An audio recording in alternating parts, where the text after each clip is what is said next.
एक 30 वर्षीय नौजवान 31 अक्टूबर की शाम को अपने पहचान के एक व्यक्ति से मिलने गया। रात 9 बजे उसने फ़ोन कर अपने घर पर बताया कि अभी हम रास्ते में हैं, आ रहे हैं। उधर घर पर एक बीमार माँ अपने बेटे के इंतज़ार में बैठी राह देख रही थी। बेटियाँ अपने पिता से मिलकर कुछ सरप्राइज़ देना चाहती थी। नौजवान ने नए रोज़गार के लिए एक छोटे से बाज़ार में किराए की दुकान भी देख रखा था। अगली सुबह 1 नवंबर को एडवांस रुपए देकर अपना रोज़गार शुरू करने वाला था। तभी रात के लगभग 10 बजे अचानक उस युवक का फ़ोन बंद हो जाता है। बात नहीं होने पर युवक के परिवार के अन्य सदस्य बेचैन हो जाते हैं। तभी अगली सुबह एक युवक की बुरी तरह सिर कुचला हुआ शव का वीडियो सोशल मीडिया पर तैरने लगा। जल्दी घरवालों को पता चला कि वो शव किसी और का नहीं बल्कि 30 वर्षीय उसी नौजवान मोहम्मद सद्दाम का है, जिसे अपराधियों ने मारकर एक सुनसान नहर पर फेंक दिया। आखिर इस घटना की वजह क्या थी, सद्दाम का किसने और क्यों कत्ल किया, और जांच में पुलिस ने क्या कुछ पाया, आपको पूरी कहानी इस क्राइम की कहानी में बताएंगे। नमस्कार, सलाम, सत श्री अकाल, जोहार। मेरा नाम है इमरान और आप देख रहे हैं जर्नलिस्ट इमरान ऑफिशियल। आपको जानकर हैरानी होगी कि ये सच्ची घटना किसी और का नहीं बल्कि मेरा छोटा भाई मोहम्मद सद्दाम की है, जिसे आज ही के दिन 1 नवंबर 2023 को अपराधियों ने बेरहमी से सिर कुचलकर मारकर एक सुनसान जगह पर फेंक दिया था। आज उनकी याद में हमारे चाहने वालों के लिए ये एपिसोड लाए हैं, क्योंकि सभी जानना चाहते हैं कि इस मामले में अभी तक क्या कुछ हुआ है। तो चलिए शुरू करते हैं। सन 1993 में एक मध्यवर्गीय मुस्लिम परिवार में एक लड़के का जन्म होता है। बेटे का जन्म से माता पिता और परिवार के अन्य सदस्य काफ़ी खुश हो जाते हैं।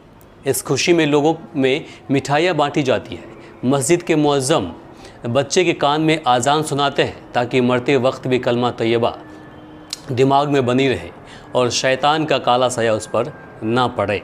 समय बढ़ता गया, अब वो बच्चा बड़ा हो गया। लड़का दिखने में बेहद ही खूबसूरत था। फिर माँ बाप ने बच्चे को अच्छी शिक्षा के लिए मदरसा भेजा। फिर बाद में उसकी हिंदी स्कूल से पढ़ाई हुई। उसने स्कूल के अंदर दाखिला कराया, फिर पढ़ाई हुई, जहाँ वे 8वीं तक पढ़ पाए। तबीयत ख़राब रहने के कारण उसने पढ़ाई बीच में ही छोड़ दी, जहाँ बाद में हाथ का हुनर सीखने के बाद उसने दिल्ली जाकर काम करने लगा और कमाने लगा। अच्छी तरह सेटल होने के बाद उसकी शादी हुई, जहाँ उनके बच्चे भी हुए। यहाँ तक जीवन में सब कुछ ठीक चल रहा था, लेकिन 2020 में आए वैश्विक महामारी कोरोना के कारण वे दिल्ली से अपने घर बिहार चले गए और टूर्स एंड ट्रैवल्स का काम करना शुरू कर दिया। इस दौरान उसकी मुलाकात अररिया के खजुरी निवासी कमलेश्वरी शाह से हुई, जो अपनी बड़ी बेटी के कातिल को सज़ा दिलाने के लिए रुपयों पैसों का इंतज़ाम में जुटे थे। उसने सद्दाम से कुछ रुपए उधार मांगे। सद्दाम ने उसे उधार रुपए दे दिया, लेकिन उसकी ज़रूरत और बढ़ती गई, क्योंकि केस लड़ना और घर का खर्चा उठाना उसके लिए भारी पड़ रहा था। और फिर हाईवे किनारे अपनी बड़ी बेटी को दान दिए ज़मीन को बेचने के लिए सद्दाम से रुपए मांगने लगे। उसने जितने रुपए मांगे सद्दाम ने उसे उतने दे दिए, लेकिन सद्दाम को पता नहीं था कि ये ज़मीन उसकी बड़ी बेटी के नाम से है, जिसकी पहले ही मौत हो चुकी है।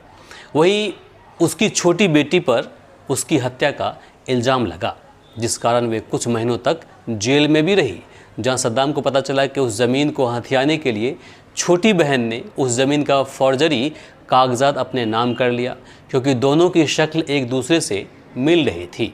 फिर कथित प्रेमी शंभू शाह से मिलकर अपनी बड़ी बहन को दुनिया से उठा दिया।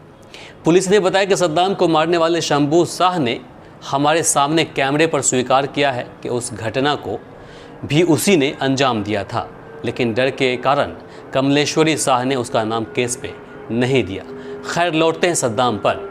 अब जब सद्दाम को पता चला कि ज़मीन कमलेश्वरी शाह के नाम से नहीं बल्कि उनकी बड़ी बेटी के नाम पर है और वो मर चुकी हैं, जहां मारने वाले कोई और नहीं उनकी छोटी बहन है जो ज़मीन हथियाना चाहती है, तो सद्दाम ने सोचा कि ज़मीन के नाम पर कमलेश्वरी शाह ने मुझसे काफ़ी रुपए ऐंठ चुके हैं और ज़मीन भी उसके नाम नहीं है।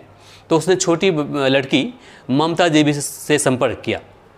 ममता भी केस में नाम को लेकर परेशान थी, जिसे एक मददगार की ज़रूरत थी क्योंकि उसके पति के बीच संबंध ठीक नहीं चल रहा था और वे अपने पति से दूर रह रही थी।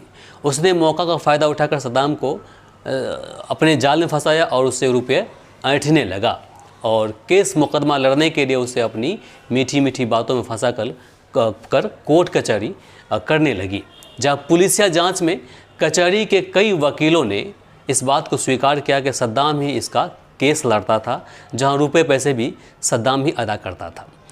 रुपये के बदले अब ज़मीन लिखवाने की जब बातें करता तो दोनों बाप बेटी सद्दाम को ब्लैकमेल करने लगता, जहां जांच में बातें सामने आई कि सद्दाम को काबू करने के लिए महिला ने जादू टोना का भी सहारा लिया क्योंकि उसके शरीर पर ऐसे कुछ दाग के निशान पाए गए। खैर, ज़मीन लिखने के लिए कुछ लोग कचहरी भी पहुंचे, वहां फॉर्म भी भर दिया गया, लेकिन ममता वहां से बहाना बनाकर भाग गई और कहीं जाकर छुप गई। उसे ढूंढने के लिए सद्दाम ने दिन में अपराधी शंभू शाह को फ़ोन किया, जहां मिलने के लिए उसने अपने घर परमानंदपुर बुलाया। 31 अक्टूबर 2023 को शाम के करीब 4 बजे अपने गांव के एक मोटरसाइकिल फीटर से बाइक लेकर सद्दाम उससे मिलने चले गए। रास्ते में उसकी बाइक खराब हो गई, फिर बाद में वहां से वे अपराधी से मिलने के लिए पैदल ही चले गए। अब रात के करीब 8 बज रहे थे। उसने सद्दाम को बोला कि थोड़ी देर रुक जाओ, अभी मेरा दोस्त आनंद शर्मा आ रहा है, फिर साथ चलेंगे उनसे मिलने के लिए।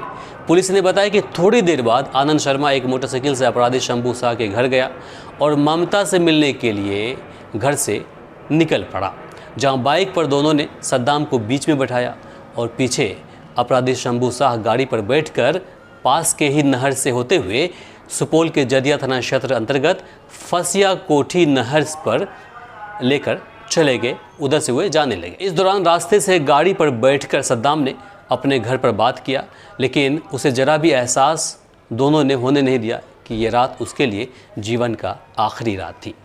अब रात के करीब 10:30 बज रहे थे। चारों ओर सुनसान था, सन्नाटा पसरा हुआ था। तभी जैसे ही फसिया कोठी नहर से होते हुए वे आगे बढ़ा, उसने गाड़ी रोक दी और सद्दाम को गाड़ी से उतरने को बोला और कहा कि यहीं पास में ही एक घर है जहां लड़की को मैंने छुपा कर रखा है, चलो उनसे मिलते हैं। जैसे ही सद्दाम आगे बढ़ा, पीछे से अपराधी शंभू शाह ने उसके सिर पर लोहे की रड से हमला कर दिया। चोट लगते ही वे नीचे गिर गए। उसके बाद पुलिस ने बताया कि दोनों ने मिलकर उसके सिर पर कई बार हमला किया। जब दोनों को लगा कि अब इसकी मौत हो चुकी है तो उसने मोबाइल तोड़कर वहीं पास के खेत में फेंक दिया और खून से सना लड़के को वहीं पास में नहर पर ही छोड़ दिया और जो खून के छींटे उसके कपड़े पर पड़े थे उसे खोलकर अपराधियों ने वहीं जला दिया और दोनों वहां से अपने अपने घर वापस लौट आए। अगली सुबह राहगीर को एक मृत व्यक्ति दिखाई दी, जिसके बाद उसने सोशल मीडिया पर वीडियो बनाकर डाल दिया। फिर बाद में परिवार वालों को इसकी जानकारी मिली, जहां पुलिस ने घटना से जुड़ी कई सारे महत्वपूर्ण जानकारी इकट्ठा कर अपने चार्जशीट में उल्लेखित किया है। अब इस घटना के 6 आरोपी में से मुख्य 3 आरोपी शंभू शाह, आनंद शर्मा और कमलेश्वरी शाह लगभग 1 साल से जेल में बंद है। वही लड़की ममता बिहार से भागी हुई है, जहां पुलिस अब भी उसकी तलाश में जुटी हुई है। अब केस भी ओपन हो चुका है, जहां जल्द ही सभी दोषियों को कठोर सज़ा दी जाएगी, क्योंकि हमें कानून पर पूरा भरोसा है। इसलिए मैं हमेशा कहता हूं कि कानून से बढ़कर कुछ नहीं है। देर होती है लेकिन इंसाफ ज़रूर मिलता है।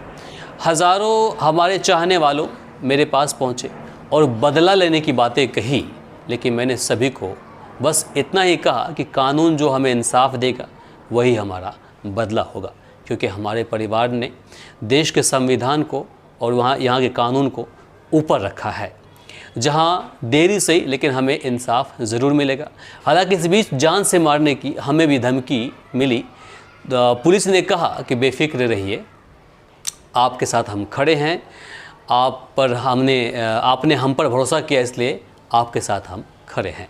उन्होंने आगे कहा कि हर अपराधी को लगता है कि सबसे बड़ा मैं ही हूँ, हमसे बड़ा इस दुनिया में कोई नहीं है, लेकिन वो भूल जाते हैं कि उसका भी शरीर है और शरीर हड्डी और मांस से बना है। जहाँ लोहे की बुलेट उसके शरीर में भी घुस सकती है, उसके शरीर को भी गोली लग सकती है, लोहा को भी पिघलाया जा सकता है। तब जाकर पुलिस की बातें मेरे दिमाग में बैठ गया। वैसे भी धार्मिक ग्रंथ कुरान में एक आयत है, कुल्लु नफ्सिन जायक़तुल मौत, यानी हर इंसान को, हर जीव को मौत का मज़ा चखना है। हर इंसान को एक दिन मरना होगा। अगर हमारी मौत उसके हाथ होगी तो होगी, अगर नहीं तो नहीं होगी। इसके अलावा इस घटना को लेकर जिस प्रकार से पुलिस प्रशासन ने हमारा साथ दिया, हम पुलिस प्रशासन की इस पर तारीफ़ करते हैं, उसके शुक्रिया अदा करते हैं। और आने वाले वक्त में हमें उम्मीद है कि वो हमारे साथ खरा उतरेंगे। जहाँ तक नेता की बात है, तो नेता बस अपने काम से मतलब रखते हैं। कोशिश कीजिए कि आप पुलिस प्रशासन से आप संपर्क में रहिए, क्योंकि वही आपका साथ भी दे सकता है। बाकी इस घटना को लेकर आप क्या सोचते हैं, कमेंट बॉक्स में लिखकर ज़रूर बताइएगा। इस वीडियो को अधिक से अधिक शेयर कीजिएगा ताकि बाकी लोगों तक जानकारी पहुंच पाए। क्राइम की खबर को देखने के लिए, कहानी को सुनने के लिए हमारे जर्नलिस्ट इमरान ऑफिशियल को अभी सब्सक्राइब कर लें। वहीं देश और दुनिया की खबरों के लिए हमारे चैनल वी आवर्स न्यूज़ पर जाकर अभी सब्सक्राइब करें और वीडियो को देखें। नमस्कार, शब ब खैर।